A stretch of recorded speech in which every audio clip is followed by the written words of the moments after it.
This is mandibular lateral incisor, and the crown length is 9.5 millimeter, root 14 millimeter, and the total length is 23.5 millimeter. And this is a 5 surface. This is the labial surface. This is the lingual surface, and this is the mesial surface, and this is the distal surface. This is the incisor ace. It is the incisor ace. Characteristics shown by all incisors are they have a single conical and tapering root. This is the single conical tapering root, and they have mamelons in the neuroeruptive ক্ষেত্রে এই বড় incisor age বড় their mamelons দেখা যায়, কিন্তু এটা উলতিতের ক্ষেত্রে এখানে কোনো mamelons দেখা যাবে না।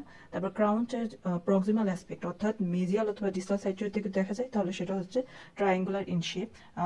ট্রায়াঙ্গুলার আর ফেশিয়াল বা ল্যাবিয়াল সারফেসটা হচ্ছে কনভেক্স, আর লিঙ্গুয়াল সারফেসটা হচ্ছে concave. This is all about mandibular lateral incisor.